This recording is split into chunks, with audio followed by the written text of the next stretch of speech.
আসসালামু আলাইকুম everyone, welcome back to my channel Tanzila regular recipe. আজকে আমি শেয়ার করব ফুলকপির পাকোড়া। চলুন দেখে নেওয়া যাক। আমি এখানে ফুলকপিগুলো আগে থেকে কেটে রেখেছি। আপনারা চাইলে এর থেকে বড় কিংবা ছোট সাইজ করে নিতে পারেন। এবার আমি এই ফুলকপিগুলো সিদ্ধ করে নিব। চুলায় আগে থেকে আমি পানিটা ফুটিয়ে রেখেছি।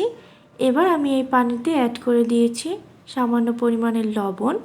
লবণটা দেওয়ার পরে আমি এখানে দিয়ে দিব কেটে রাখা ফুলকপি। আমি চুলার জালটা হাই হিটে রেখেছি। হাই হিটে রাখার পরে যখন দেখব বলক চলে এসেছে, ঠিক তখনই দেখবেন ফুলকপির কালারটা চেঞ্জ হয়ে আসছে। ঠিক এর 2 মিনিট পরই আমি ফুলকপিটাকে উঠিয়ে ফেলবো, না হলে বেশি সিদ্ধ হয়ে যাবে। একটি বাটিতে আমি মেজারমেন্ট কাপের 1 কাপ পরিমাণে বেসন দিয়ে দিয়েছি। এবার আমি মেজারমেন্ট কাপের হাফ কাপ পরিমাণের চালের গুঁড়ো দিয়ে দিব। চালের গুঁড়োটা দেওয়ার পরে আমি এখানে দিয়ে দেব 1 টেবিল পরিমাণের মরিচের গুঁড়ো, হাফ টেবিল পরিমাণের হলুদের গুঁড়ো এবং হাফ টেবিল পরিমাণের ধনিয়ার গুঁড়ো। স্বাদ মতো লবণ দিয়ে খুব সুন্দর করে এটাকে আমি মিশিয়ে নিব। মশলাটা খুব সুন্দর করে বেসনের সাথে মিশিয়ে নিতে হবে। আমি অল্প অল্প করে পানি দিব আর খুব সুন্দর করে বেসনটাকে মিক্স করে নিব। অল্প অল্প করে পানি দিতে হবে, বেশি পানি দিলে এটা পাতলা হয়ে যেতে পারে। এই তো আমার ব্যাটার বানানো শেষ। এবার আমি সিদ্ধ করা ফুলকপি একটি করে নিব আর বেসনের সাথে খুব সুন্দর করে মিশিয়ে নিব। মেশানো হয়ে গেলে আমি এখানে চিপস গুঁড়ো করে রেখেছিলাম, সেটার সাথে এবার হালকা করে মেখে নিব।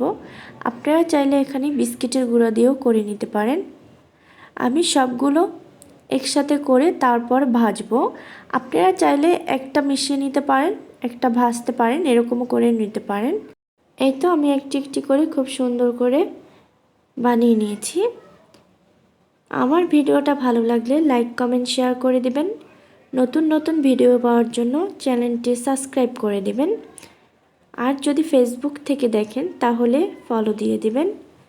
সবগুলো বানানো শেষ। আমি চুলায় কড়াই বসিয়ে এখানে পরিমাণ মতো তেল দিয়ে দিয়েছি।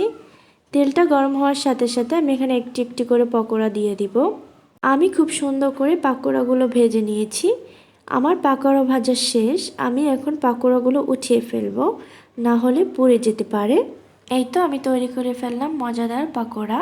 আপনারা চাইলে বাসায় ট্রাই করে দেখতে পারেন। সবাই ভালো থাকবেন, সুস্থ থাকবেন। আল্লাহ হাফেজ।